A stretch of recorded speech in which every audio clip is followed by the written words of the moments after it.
അല്ല, ഏത് കാലത്താണ് ശാന്തസുന്ദരമായ ഒരു UDF ഭരണം ഉണ്ടായിട്ടുള്ളത്? അങ്ങനെ ഒരു സംഗതിയില്ല. കോൺഗ്രസ് ഭരിക്കുമ്പോൾ തീർച്ചയായും അവരെപ്പോഴും ആവർത്തിച്ച് അഭിമാനത്തോടെ പറയാറുള്ളത് പോലെ ജനാധിപത്യ പാർട്ടിയാണ്, ഇതിനുള്ളിൽ നിന്ന് തന്നെ വിമർശനങ്ങൾ ഉയരും എന്നുള്ളതാണ്. അത് ഒരു ചില ഘട്ടങ്ങളിലൊക്കെ അത് കൊള്ളാമല്ലോ എന്ന് നമുക്ക് തോന്നുകയും ചെയ്യും. കാരണം ഇത് ഇപ്പോൾ ഈ 10 വർഷം ഇവിടെ LDF ഭരിച്ചു. LDF ഭരിക്കുമ്പോൾ DYFIയുടെ ഭാഗത്തു നിന്നോ SFIയുടെ ഭാഗത്തു നിന്നോ ഈ ഭാഷയിൽ അല്ലെങ്കിൽ അതിരൂക്ഷമായ നിശിതമായ വിമർശനങ്ങൾ ഉയരേണ്ട വിഷയങ്ങൾ ധാരാളം വന്നിട്ടുണ്ട്. അതല്ലെങ്കിൽ നേരിട്ട് മുഖ്യമന്ത്രിയെ കണ്ട് ഞങ്ങൾക്കൊന്ന് കാര്യങ്ങൾ ധരിപ്പിച്ചേക്കാം എന്ന് കരുതേണ്ട വിഷയങ്ങൾ ഉണ്ടായിട്ടുണ്ട്. പക്ഷേ ഈ മട്ടിൽ ഇനിയിപ്പോൾ അവർ കണ്ടിട്ടുണ്ടാവാം, ചിലപ്പോൾ ചിലത് ധരിപ്പിച്ചിട്ടുണ്ടാവാം. പക്ഷേ ഈ പൊതുസമൂഹം അറിഞ്ഞ് ചർച്ച ചെയ്ത് ഈ കാര്യങ്ങൾ ഇങ്ങനെ മുന്നോട്ട് പോകുന്ന സ്ഥിതി ഉണ്ടാവാറില്ല. പക്ഷേ ഇവിടെ പ്രശ്നം VD സതീശനെ തിരുത്തണം എന്ന് കോൺഗ്രസിനുള്ളിൽ നിന്ന് അതിൻ്റെ യുവജന സംഘടനകൾക്ക് തോന്നുന്നു. അവർക്കത് തോന്നാൻ കൃത്യമായ കാരണങ്ങളുണ്ട്. കാരണം 2019 വരെ സനീഷ് SFIയുടെ പ്രവർത്തകയായിരുന്നയാൾ ഗവൺമെൻറ് പ്ലീഡറായി വരുന്നു, സർക്കാർ അഭിഭാഷകയായി വരുന്നു എന്നുള്ളൊരു അവസ്ഥ എങ്ങനെയാണ് ഇപ്പോൾ ക്യാമ്പസിൽ നിന്ന് ഇറങ്ങിയവരും ഇപ്പോൾ KSUവിൻ്റെ ഭാരവാഹിത്വത്തിലുള്ളവർക്കും പോലും സഹിക്കാനാവുക? അവരപ്പോൾ അതിനോട് പ്രതിഷേധിക്കും. അപ്പുറത്ത് ABPയുടെ പ്രവർത്തകനായിരുന്ന RSSൻ്റെ കേസുകളിൽ നിരന്തരം ഹാജരായിക്കൊണ്ടിരുന്ന അഭിഭാഷകനെ ഗവൺമെൻറ് അഭിഭാഷകനായി നിയമിക്കുമ്പോൾ അതിനെതിരെ അതിശക്തമായ ഒരു വിമർശനം ഉന്നയിക്കും. കോൺഗ്രസ് ആയതുകൊണ്ട് അത് ഉറക്കെ തന്നെ ആയിരിക്കും. അതുതന്നെയാണ് യഥാർത്ഥത്തിൽ സംഭവിച്ചിട്ടുള്ളത്. ഇപ്പോൾ എന്തുകൊണ്ടാണ് വളരെ പെട്ടെന്ന് തന്നെ പക്ഷം ചേരലുകൾ ഉണ്ടായല്ലോ. ഇപ്പോൾ നിജേഷ് അരവിന്ദൻ, ചാണ്ടി ഉമ്മനും പോലെയുള്ള ആളുകൾ VD സതീശനെ അങ്ങനെ തള്ളിക്കളയേണ്ടതില്ല, മാത്രമല്ല KSU ആവശ്യമില്ലാത്ത പ്രശ്നം ഉണ്ടാക്കുകയാണ്, വെറുതെ കുഴപ്പമുണ്ടാക്കരുത് എന്നൊക്കെ പറയുമ്പോൾ ഇപ്പോൾ കുത്തിത്തിരിപ്പ് ഉണ്ടാക്കുന്നു എന്നൊക്കെ പറയുമ്പോൾ ഇപ്പുറത്ത് ഇന്നിപ്പോൾ ഏറ്റവും ഒടുവിൽ ഇങ്ങോട്ട് കയറുന്നതിന് മുമ്പ് ജിൻഡോ ജോണിൻ്റെ ഒരു പോസ്റ്റ് വായിച്ചിട്ട് എനിക്ക് പകുതി കാര്യം മനസ്സിലായില്ല അതിനകത്ത്. കാരണം കംപ്ലീറ്റ് അല്ല, എല്ലാം സുരേഷ് ഗോപിയുടെ സിനിമയുടെ സ്ക്രിപ്റ്റ് എഴുതി വെച്ചിരിക്കുന്നത് പോലെ രൂക്ഷമായ ഭാഷയിൽ ഉള്ള വിമർശനമാണ്. VD സതീശനെ നേരിട്ട് വിമർശിച്ചിരിക്കുകയാണ് അതിനകത്ത്. ജിൻഡോ ജോണിനെ ഇടയ്ക്കിടയ്ക്ക് അതിങ്ങനെ എഴുതാറുണ്ട് എന്നുള്ളതാണ്. പക്ഷേ ഇത് രൂക്ഷമായി ഈ വിഷയത്തിൽ വിമർശിച്ചിരിക്കുന്നു. VR അനൂപ് KPCയുടെ വക്താവാണ്, അല്ലാതെ ചുമ്മാ ആരെങ്കിലും അല്ല. ജിൻഡോ ജോൺ വക്താവാണ്. അതെ. അപ്പോൾ ഇവരൊക്കെയാണ് ശക്തമായി ഈ പ്രതികരണവുമായി രംഗത്തെത്തിയിട്ടുള്ളത്. ഇനിയിപ്പോൾ പ്രതികരണത്തിൻ്റെ ശക്തി കൂടും. കാരണം എന്താണ്? അലോഷ്യസ് സേവ്യർ ആരാണ്? KSUവിൻ്റെ സംസ്ഥാന പ്രസിഡന്റ്. VD സതീശന് KSUവിൻ്റെ സംസ്ഥാന പ്രസിഡന്റ് പോലും ആകാൻ പറ്റിയിട്ടില്ല ആയ കാലത്ത്. അപ്പോൾ ഇന്നത്തെ KSUവിൻ്റെ സംസ്ഥാന പ്രസിഡന്റായിരിക്കുന്ന ആൾ ആവശ്യപ്പെട്ടിട്ട് അദ്ദേഹം അഭ്യർത്ഥിച്ചിട്ട് അദ്ദേഹത്തെ കാണാൻ ഇതുവരെ മുഖ്യമന്ത്രി കൂട്ടാക്കിയിട്ടില്ല. KSUവിൻ്റെ സംസ്ഥാന പ്രസിഡന്റിനെ കാണാൻ കൂട്ടാക്കിയിട്ടില്ല. അവർ തന്നെ ഉയർത്തുന്ന VR അനൂപ് വക്താവ് ചോദിക്കുന്നത് എന്താ? KPCC വക്താവ് ചോദിക്കുന്നത് ഇവിടെ ഹിന്ദു ഐക്യവേദിയുടെ ശശികലയെയും RV ബാബുവിനെയും കാണാൻ VD സതീശന് സമയമുണ്ട്. KSUവിൻ്റെ സംസ്ഥാന പ്രസിഡന്റ് കാരണമടക്കം പ്രഖ്യാപിച്ചിട്ട് കാണാനായിട്ട് അനുവാദം കൊടുക്കുന്നില്ല. ന്യായമായ ഒരു കാരണമാണല്ലോ അത്. ഈ RV ബാബുവിനും ശശികലയ്ക്കും പറയാനുണ്ടായിരുന്ന കാര്യങ്ങൾ എന്തൊക്കെയാണെന്ന് നമുക്കറിയില്ല. ഇതിപ്പോൾ അവർ പരസ്യമായി പറയുന്ന കാര്യങ്ങളൊക്കെ VD സതീശനോട് പോയി രഹസ്യമായി പറയുമോ എന്നുള്ള അങ്കലാപ്പേ നമുക്കുള്ളൂ. അല്ലാതെ നോക്കിക്കഴിഞ്ഞാൽ ഇതിപ്പോൾ കൃത്യമായ കാര്യങ്ങളാണല്ലോ KSUവിന് ഇവിടെ പറയാനുള്ളത്. അപ്പോൾ ആ കാര്യങ്ങൾ കേൾക്കാൻ ചെവി കൊടുക്കുന്നില്ല എന്നുള്ളത് ഒരു പ്രശ്നമാണ്. ഇനി അതിനകത്ത് ചില ഗ്രൂപ്പ് സമവാക്യങ്ങളുടെ പ്രശ്നം കൂടിയുണ്ട് എന്നുള്ള കാര്യത്തിൽ ഒരു സംശയമൊന്നുമില്ല. കാരണം എന്താ വെച്ച് കഴിഞ്ഞാൽ അലോഷ്യസ് സേവ്യറിനെ KSU പ്രസിഡന്റ് സ്ഥാനത്തേക്ക് കൊണ്ടുവരാനായി അതിശക്തമായ പിന്തുണ കൊടുത്ത ഒരാളാണ് VD സതീശൻ. ഇപ്പോൾ ഈ കാണാൻ കൂട്ടാക്കാത്ത VD സതീശൻ. പക്ഷേ അലോഷ്യസ് സേവ്യർ ഇരുട്ടി വെളുക്കുമ്പോഴേക്ക് KC പക്ഷത്തേക്ക് മാറി, അല്ലെങ്കിൽ KCക്കൊപ്പം അണിനിരക്കുന്നു എന്നുള്ളതൊരു യാഥാർത്ഥ്യമാണ്. അപ്പോൾ കോൺഗ്രസിൽ ഈ പറയുന്ന പരസ്യമായ ഈ ആരോപണങ്ങൾക്കപ്പുറം ഇങ്ങനെ ചില രഹസ്യങ്ങൾ കൂടിയുണ്ട്. ഈ രഹസ്യങ്ങൾ കൂടിയാണ് ഈ ഇപ്പോഴത്തെ ഈ തർക്കത്തിന് കാരണമായി തീരുന്നത്. പക്ഷേ അവർക്ക് ഉന്നയിക്കാൻ പൊതുവെ ആളുകൾ കേൾക്കുമ്പോൾ ന്യായമാണല്ലോ എന്ന് തോന്നുന്ന ചില വിഷയങ്ങൾ കൂടിയുണ്ട്. KSUക്കാർ അതുകൊണ്ടാണ് അതിശക്തമായ പിന്തുണയുമായി ഈ ഘട്ടത്തിൽ തന്നെ. ഇപ്പോൾ KSUവിൻ്റെ ട്രഷറർ പേര് ഞാൻ പറഞ്ഞു, ആദിൽ, എന്നാൽ KSUവിൻ്റെ ട്രഷററുടെയൊക്കെ വിമർശനം എന്ന് പറയുന്നത് ഏറ്റവും രൂക്ഷമായ ഭാഷയിൽ തന്നെയാണ് VD സതീശനെതിരെ രംഗത്ത് വന്നിരിക്കുന്നത്. ഇനി അതിലൊക്കെ പോട്ടെ, ഇതിനകത്ത് ഇതൊക്കെ ഇങ്ങനെ വിമർശനങ്ങളും മറ്റു കാര്യങ്ങളും ഒക്കെ നടക്കും. പക്ഷേ നമ്മളുടെ പ്രധാനപ്പെട്ട പോയിന്റ് അല്ലെങ്കിൽ പ്രധാനപ്പെട്ട പ്രശ്നം എന്ന് പറയുന്നത് ഇന്നലെ VD സതീശൻ വാർത്താ സമ്മേളനത്തിൽ ആവർത്തിച്ച് പറഞ്ഞത് എന്താണ്? ലോയേഴ്സ് കോൺഗ്രസിൻ്റെ കത്തിൻ്റെ അടിസ്ഥാനത്തിലാണ് ഈ തീരുമാനം ഉണ്ടായിരിക്കുന്നത്. അപ്പോൾ മാധ്യമങ്ങൾ ലോയേഴ്സ് കോൺഗ്രസ് അടക്കം പറഞ്ഞവരെ അല്ല നിയമിച്ചിരിക്കുന്നത് എന്നുള്ളത് വാർത്ത കൊടുത്ത പശ്ചാത്തലത്തിൽ കൂടിയാണിത്.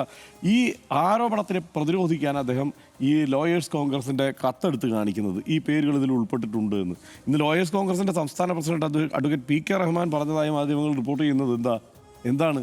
പി കെ റഹ്മാൻ പറയും എനിക്കറിയില്ല, ഒരു കത്ത് തന്നു. ആ കത്തിനകത്ത് അഡ്വക്കേറ്റ് നോബൽ രാജും അഡ്വക്കേറ്റ് അനൂപ് നായരും ഇവർ രണ്ടുപേരും ലോയേഴ്സ് കോൺഗ്രസിൻ്റെ നേരിട്ട് ഹോട്ട്ലൈൻ ബന്ധമുള്ള ഭാരവാഹികളാണ്. അവർ നിർദ്ദേശിച്ചതനുസരിച്ചുള്ള കത്താണ്, അവർ നിർദ്ദേശിച്ചതാണ് ഈ കത്തായിട്ട് അങ്ങോട്ട് കൊടുത്തത്. ഈ പേരുകൾ ഇങ്ങനെ തന്നെ കൊടുക്കണമെന്നുള്ളത് മുഖ്യമന്ത്രിയുടെ നിർദ്ദേശമാണ്. മുഖ്യമന്ത്രി ഈ പേരുകളിൽ മാറ്റം വരുത്തരുത് എന്ന് പറഞ്ഞിട്ട് ഒരു ലിസ്റ്റ് ഇയാൾ ഈ ലോയേഴ്സ് കോൺഗ്രസിൻ്റെ ഭാരവാഹിയുടെ കയ്യിൽ എത്തിക്കുന്നു. ആ ലെറ്റർ അങ്ങനെ തന്നെ മുഖ്യമന്ത്രിയുടെ കയ്യിലേക്ക് വരുന്നു, മുഖ്യമന്ത്രി ഇത് അംഗീകരിക്കുന്നു. അപ്പോൾ ആരുടെയാണ് തീരുമാനം? ആരുടെ തീരുമാനമാണ് അന്തിമമായി? അത് മുഖ്യമന്ത്രിയുടെ തന്നെയാണെന്ന് സംശയിക്കാമല്ലോ. കോൺഗ്രസ് പ്രവർത്തകരതാണ് സംശയിക്കുന്നത്. ഞാനോ സനീഷോ ഇവിടുത്തെ SFIയോ DYFIയോ ABVPയോ BJPയോ ഒന്നുമല്ല സംശയിക്കുന്നത്. ഈ പറയുന്ന ഈ അഡ്വക്കേറ്റ് പി കെ റഹ്മാൻ എന്ന് പറയുന്ന ലോയേഴ്സ് കോൺഗ്രസിൻ്റെ സംസ്ഥാന പ്രസിഡന്റ്, അതുപോലെ KSUവിൻ്റെ സംസ്ഥാന പ്രസിഡന്റ്, ഇവർക്കൊക്കെ KPCC വക്താവ്, ഇവർക്കാണ് പ്രശ്നം. അതായത് ആ പാർട്ടി അവരാണ് ഈ ചോദ്യങ്ങൾ ഉന്നയിക്കുന്നത്. ആ ചോദ്യത്തിന് തീർച്ചയായും മറുപടി പറയണം. മറുപടി പറഞ്ഞില്ലെങ്കിലും ഇപ്പോൾ ഇത് ഈ മട്ടിൽ ചർച്ചയാവില്ലല്ലോ. ശരി, അലോഷ്യസ് സേവ്യർ വരട്ടെ, കാണുന്നു ചില ആശങ്കകൾ അലോഷ്യസ് സേവ്യർ പറഞ്ഞിട്ടുണ്ട്, നമുക്ക് ആ പ്രശ്നങ്ങൾ പരിഹരിക്കാം, ആ ആശങ്കകളൊക്കെ ന്യായമായ ആശങ്കകൾ അവർക്ക് പറയാനുള്ള അവകാശമുണ്ടല്ലോ, അത് പരിഹരിക്കാം എന്നല്ലേ വി ഡി സതീശൻ പറയേണ്ടതെന്നാണ് ഞാൻ ന്യായമായി സംശയിക്കുന്നത്. എന്തുകൊണ്ടാണ് നമുക്കിങ്ങനെ സംശയം തോന്നുന്നുകൊണ്ടാണ്? നമുക്കൊരു 10-25 വർഷമായിട്ട് വി ഡി സതീശനെ അറിയാമല്ലോ. അദ്ദേഹം ഈ രാഷ്ട്രീയ പ്രവർത്തകനായി തന്നെ നമുക്ക് കുറേ അടുത്തറിയാം. അദ്ദേഹം വലിയ അനീതി കോൺഗ്രസിനുള്ളിൽ നേരിട്ട നേതാവൊക്കെ തന്നെയാണ്. അതായത് ഈ പറഞ്ഞതുപോലെ മാറ്റി നിർത്തപ്പെട്ട നേതാവാണ്. പല ഘട്ടങ്ങളിൽ മന്ത്രിസ്ഥാനത്തേക്ക് പരിഗണിക്കപ്പെട്ടിട്ട് അവസാനം ഒഴിവാക്കപ്പെട്ടയാളാണ്. യൂത്ത് കോൺഗ്രസ് സംസ്ഥാന പ്രസിഡന്റ് സ്ഥാനത്തേക്ക് പരിഗണിക്കപ്പെട്ട് ഒഴിവാക്കപ്പെട്ടയാളാണ്. KSU പ്രസിഡന്റ് ആകാൻ കഴിയാതെ പോയ നേതാവാണ്. ഇങ്ങനെയൊക്കെയുള്ള പല നിർണായകമായ ഘട്ടങ്ങളിൽ ഒഴിവാക്കപ്പെട്ടയാൾ ആ സമയത്തെല്ലാം അതിശക്തമായി പൊട്ടിത്തെറിച്ച് മാധ്യമങ്ങളോട് പ്രതികരിക്കുകയും രൂക്ഷമായ ഭാഷയിൽ, ഉമ്മൻചാണ്ടി സർക്കാരിനെതിരെ ഏറ്റവും രൂക്ഷമായ ഭാഷയിൽ പ്രതികരിച്ചിട്ടുള്ള ഒരു നേതാവാണ് വി ഡി സതീശൻ.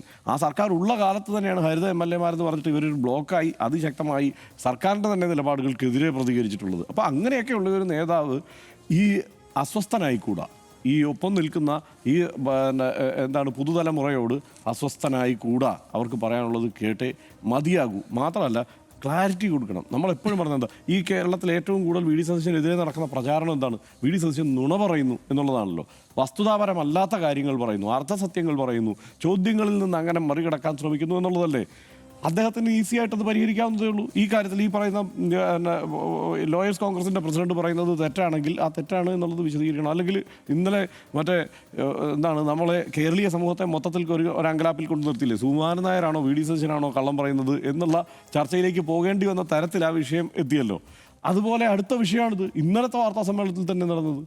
അതിപ്പോൾ ഇന്ന് പ്രസിഡന്റ് പറയുകയാണ്, ലോയേഴ്സ് കോൺഗ്രസ് പ്രസിഡന്റ്, ഞാൻ അറിഞ്ഞിട്ടില്ല, ഇത് മുഖ്യമന്ത്രി പറഞ്ഞ ലിസ്റ്റ് അങ്ങോട്ട് കൊടുത്തതാണ് എന്നയാൾ പറയുന്നുണ്ടെങ്കിൽ ഈ കാര്യത്തിലൊക്കെ കുറച്ചുകൂടി ക്ലാരിറ്റി വരുത്തി മുന്നോട്ട് പോകണം. പിന്നെ നമുക്ക് ഞാൻ പറഞ്ഞില്ലേ, ഈ ഒരു ജനാധിപത്യ പാർട്ടി എന്ന നിലയിൽ ഇവർ ഈ കാര്യങ്ങളെ വിശദീകരിക്കുമ്പോൾ ഇവർ ആവർത്തിച്ച് പറഞ്ഞു പോകുന്ന ഒരു കാര്യം, ഇത് ഞങ്ങൾ എല്ലാ തുറന്ന വിമർശനവും നടത്താനുള്ള അവകാശമുണ്ട്, അതുകൊണ്ട് ഞങ്ങൾ ആ വിമർശനങ്ങൾ നടത്തുന്നു എന്നാണ്. ആ നിലയ്ക്ക് ഇത് കൊള്ളാം. പക്ഷേ ഇതൊരു കൂട്ടുത്തരവാദിത്തമില്ലാത്ത സംഗതിയാണ് എന്ന തോന്നലുണ്ടാകും. ഈ സർക്കാർ ഇന്ന് എടുത്ത ഒരൊറ്റ തീരുമാനം കൂടി പറഞ്ഞിട്ട് 1 മിനിറ്റ് കൊണ്ട് ഞാനങ്ങ് കൈമാറാം. അതായത് ഈ വഖഫ് ബോർഡ് വിഷയത്തിൽ UDF സർക്കാർ ഇതിപ്പോൾ ഹൈക്കോടതിയിൽ കൊടുത്തിരിക്കുന്ന സത്യവാങ്മൂലം കണ്ടോ? എന്താണ് അത്? ആരൊക്കെയാണ്? അതായത് BJPയുടെ സംസ്ഥാന വൈസ് പ്രസിഡന്റ് ആയിരിക്കുന്ന ഷോൺ ജോർജ് അടക്കം 4 ഹർജികളാണ് വന്നിരിക്കുന്നത് ഈ ഹൈക്കോടതിയിൽ. അത് ഒരു വെൽ സ്ട്രക്ചേർഡ് ആയിട്ടുള്ള ഹർജിയാണ് പോയിരിക്കുന്നത്. ആ ഹർജികളിന്മേൽ ഈ ഹർജിക്കാരൻ്റെ നിലപാട് തന്നെ കോടതിയിൽ സർക്കാർ സ്വീകരിച്ചിരിക്കുകയാണ്. എങ്ങനെയുള്ള ഒരു ഘട്ടത്തിൽ സനീഷ? അതായത് അതിനകത്ത് ഈ അമുസ്ലിങ്ങളെ ഉൾപ്പെടുത്തിക്കൊണ്ട് വഖഫ് ബോർഡ് പുനഃസംഘടിപ്പിക്കുന്നതിന് കുഴപ്പമില്ല എന്ന് കോൺഗ്രസിൻ്റെ ഒരു സർക്കാർ, ഈ രാജ്യത്തെ സർക്കാർ സമ്മതിച്ചിരിക്കുകയാണ് ഹൈക്കോടതിയിൽ. അങ്ങനെ സത്യവാങ്മൂലം കൊടുത്തിരിക്കുകയാണ്. സുപ്രീം കോടതിയിൽ ഇവർ കേസ് നടത്തിക്കൊണ്ടിരിക്കുക ഇത് പറ്റില്ല എന്ന് പറഞ്ഞിട്ട്. അപ്പോൾ അന്നേരമാണ് കോൺഗ്രസ് അവിടെ ഇത് പറ്റില്ല എന്നുള്ള വാദം ഉന്നയിച്ചുകൊണ്ടിരിക്കുമ്പോഴാണ് ഇവിടുത്തെ കോൺഗ്രസിൻ്റെ സംസ്ഥാനത്തെ സർക്കാർ ഈ അമുസ്ലിങ്ങളെ ഉൾപ്പെടുത്താം എന്നുള്ളത് അംഗീകരിക്കുന്നത്. അപ്പോൾ ഇതിനകത്ത് ലീഗ് എവിടെയാണ്? ഈ കാര്യങ്ങളിലൊക്കെ കർശനമായി പ്രതികരിക്കേണ്ട ലീഗിൻ്റെ നിലപാട് എന്താണ് ഇപ്പോൾ ഈ വിഷയത്തിൽ?